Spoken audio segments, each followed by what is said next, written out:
Hi guys, and welcome to this other upload for you guys. Yes, you guys at home. There's watching this right now. And my hand looks like it's glowing in the dark. Ooh. I've got the power like the Undertaker. But, don't know why I did that. Do not know why I did that, but fear not. I just want to say to every one of you guys that is watching this, I wanted to talk about this earlier on today, but obviously due to personal commitments, I couldn't actually talk about it. And technically, the last time I checked out WWE properly was Evolution pay-per-view.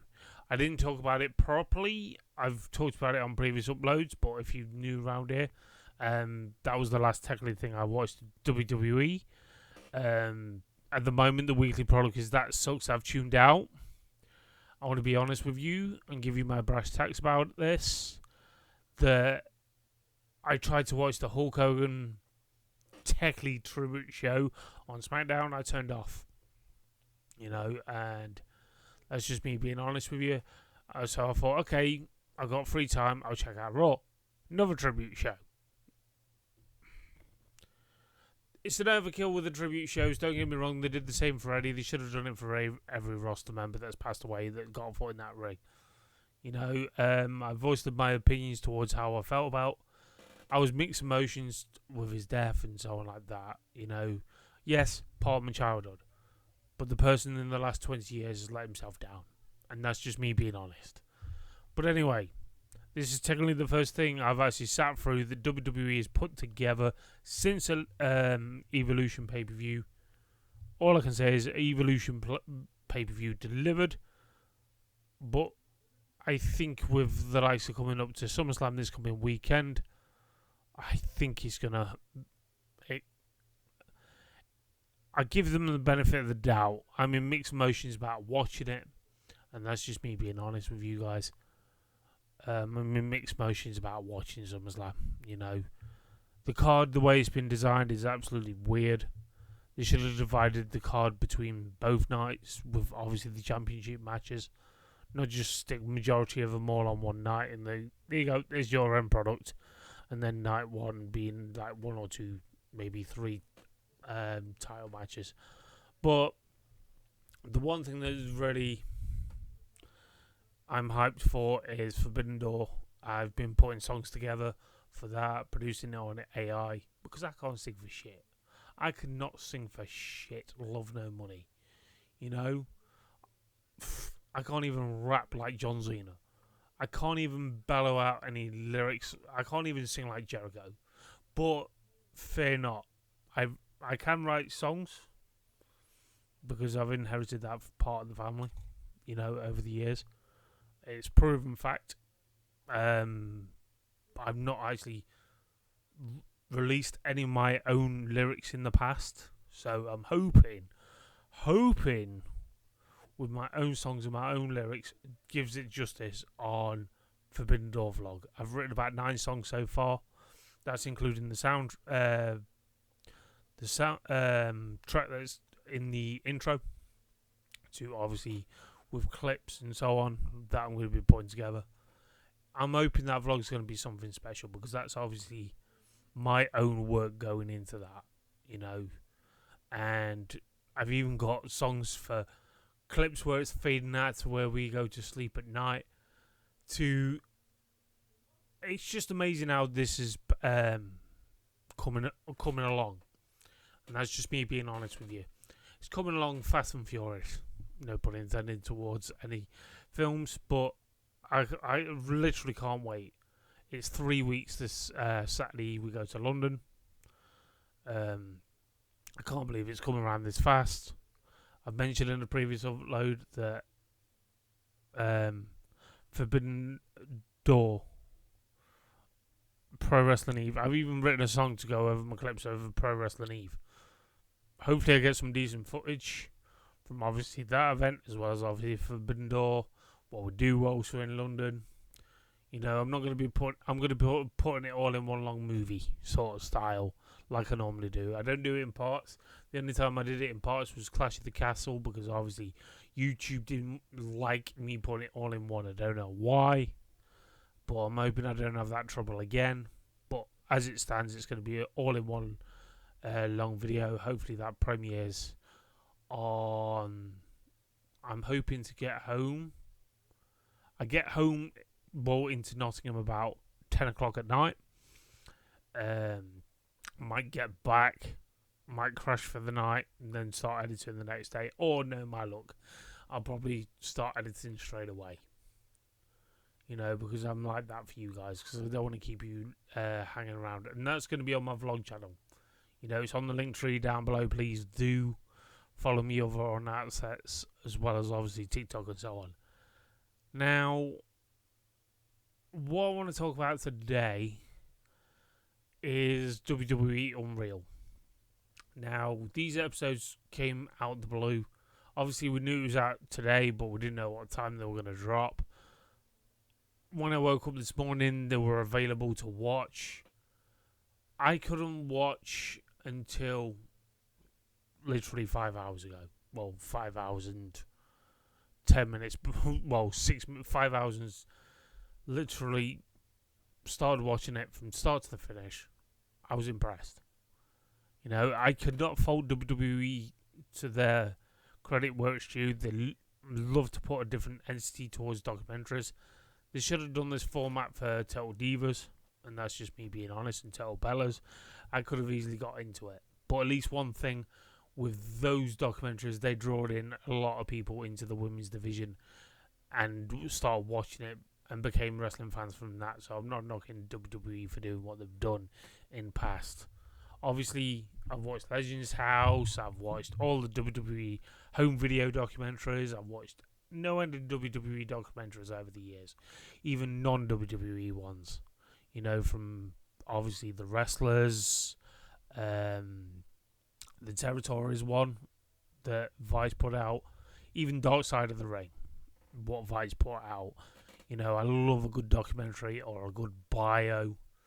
And when I literally watched WWE Unreal, it felt like, I want to put this in a nicer way, done an extended version of, I think it was Behind the Curtain they did on YouTube for WrestleMania 40. That just felt like the pilot episode, what they were going to do. Then they literally said, well, they were hyping it up with Triple H saying they are literally going behind the curtain. They're not showing stuff what they normally show, etc. like that. I think there was too much hype for this documentary because I was expecting a lot of things we didn't know as wrestling fans. Obviously, we didn't know when they were going to literally execute John Cena turning heel. I could tell by the poster of Elimination Chamber that was going to happen. If you look back at the Elimination Chamber poster, you would understand what I mean. Obviously, they've built up, how to put it, they love to show the raw emotion. Mixed in with some of it, I felt like was scripted for the show. For instance, where CM Punk was actually talking about why he left the company in the first place. It's quite funny how he sort of changed it towards saying, oh yeah, it was between me and Trips because we clashed, we were both main eventers and both full-timers, and he's not going to listen to him. No, that wasn't the case. He left because of Vince in the first place, but they can't do that this day and age because of obviously the way Vince was. He left because of Vince, because he wouldn't literally let him have time off for a staph infection. I remember that clear as day. I wasn't born yesterday. So they've ad-libbed there when they turn around and says, oh yeah, because we had a clear... And then obviously Triple H became authority figure in his career, and I'm not listening to you sort of vibe. It sounds like they're trying to deliver as CM Punk as a petulant child. I, for one, was not a fan of that idea for that show. You can glamorize whatever you want. I personally feel it was a vendetta against Vince because of obviously why he left. And he technically didn't leave. He was given his release on his wedding day. But because they don't want to give WWE the bad light, that's the reason why he was released from this company. He quit. He walked out. He didn't the way they glamorized this in this documentary show, it was shoddy performance. Because you're rewriting history, what WWE have known for many years. Then you obviously had the NC towards CM Punk throughout this documentary, being so nice and sweet and so on. He's grew up after 10 years, after numerous phone calls asking for his job back. He never wanted to come back to wrestling, so do not glamorize what you are putting into place. But you can glamorize it all at once because the casual fan that has watched that would not realize that. So, in the bigger picture and the bigger spectrum of things, what direction were they going to go with this documentary? Even though they did not highlight some things, what was actual true fact? Like the prime example, we got the likes in one episode. You got Charlotte Flair. Yeah, she did it for Reed, etc. We'd know all that. But then you're glamorizing it for saying she was upset that she was out of that WrestleMania 40 spotlight because of a knee injury. Right? The thing is, though, don't get me wrong, but she will always known being as Ric Flair's daughter. We all know that. She states in the documentary, but for many years, the reason why she's had facelifts and that lot is to change her image, change her look, because she does not want to look like her father. Why do you think she got rid of the beauty spot on her chin? For an example.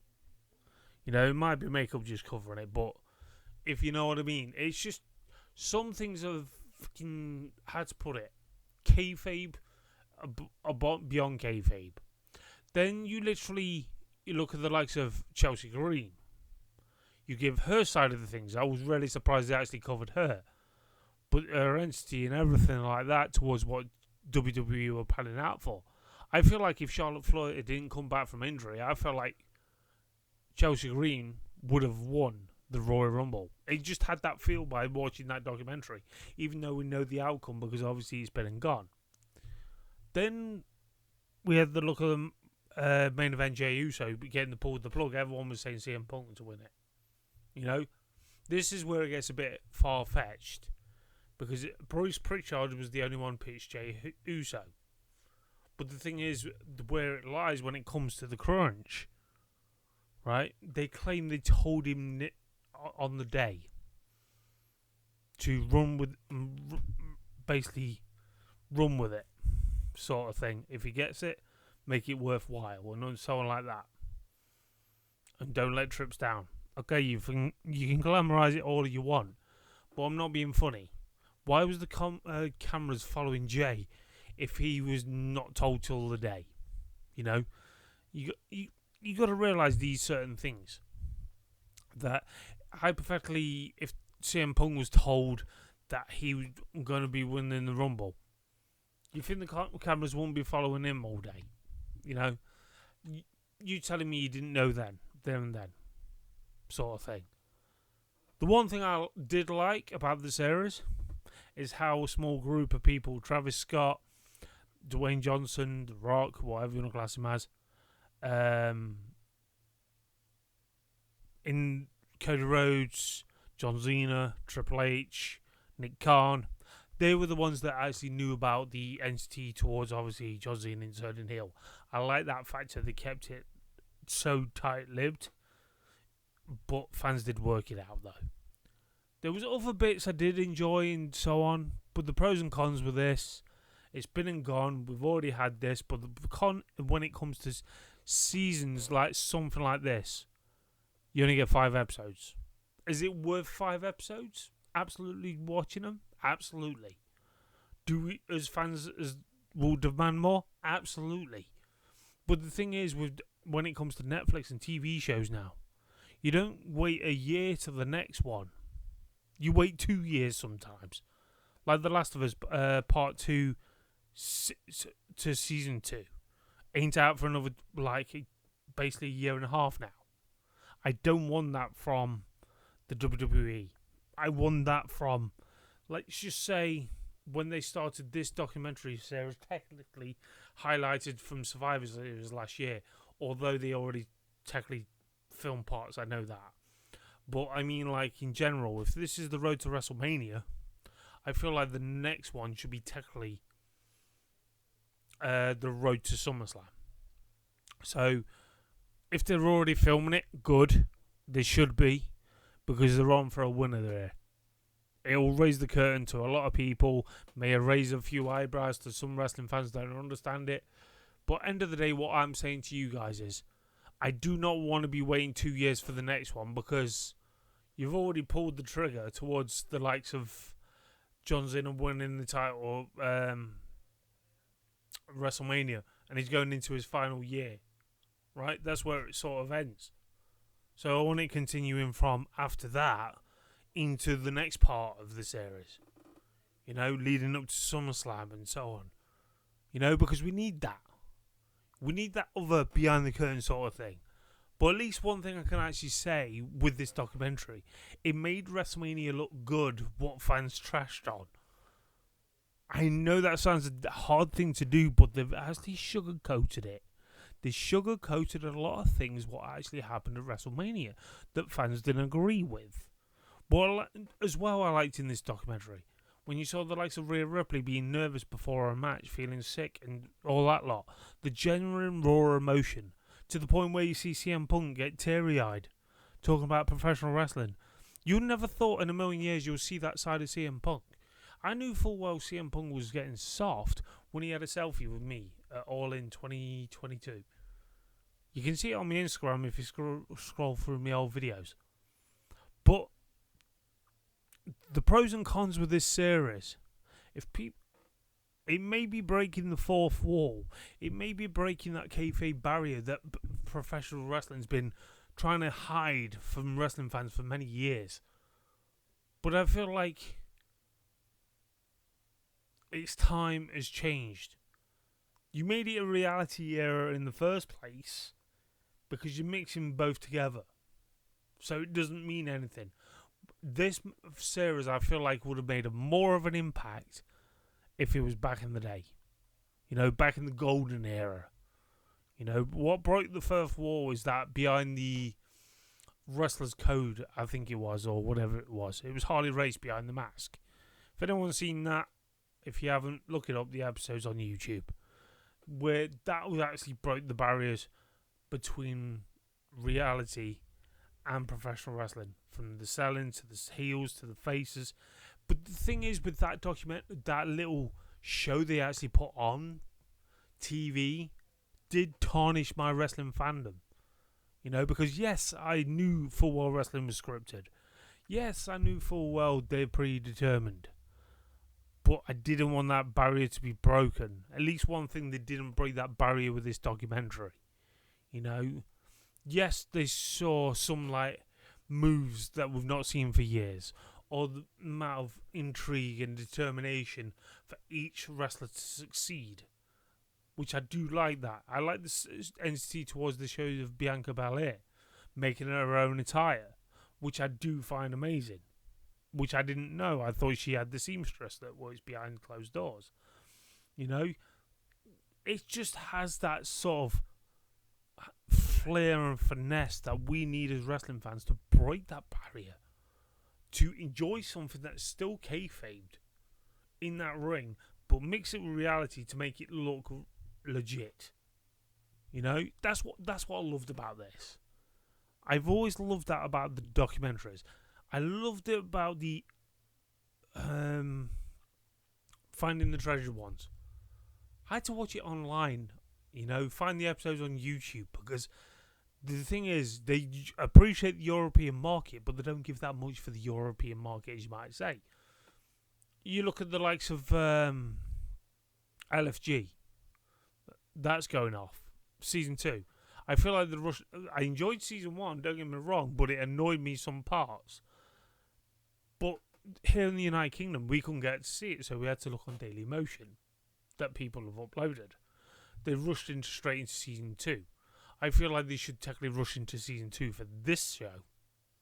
You know, because quite honestly, it's been a long time since WrestleMania now, metaphorically. So I feel like they should bring in Season 2, and maybe next month or the month after, you know, to give that entity. You know, and that's just me being honest. But that's not me shooting the show down. It's just me saying, WWE, give the UK fans what they want. You know, you look at Hidden Treasures, Rivals. We have to watch them on different websites. It would be nice if WWE got the rights for them, even though it's their product, but if they get the TV rights, to put it on their YouTube channel so as European fans could get to see it. But at least one thing, Netflix has done this. I'm glad they've done this. I feel like they need to do more for this. You know, I do like this sort of entity towards professional wrestling. You know, because as at the age of 43, I know what's my whereabouts about being in wrestling. Not saying I know what I'm doing in the ring, because I took a bump once and got a concussion. Never fucking again. Puts me off. It freaking hurts. You know, it's nice to show a little bit of bruising in the documentary. The injuries they obtain, etc., etc., etc., to keep that sort of kayfabeness alive still. And I tell you one thing, I'm glad I sat here for 5 hours watching it. You know, it was an amazing show. Absolutely amazing show. I'll give them credit where it's due. But that's all my thoughts and opinions. Tell me your thoughts down below. Please do. Until next time, guys. Catch you guys later.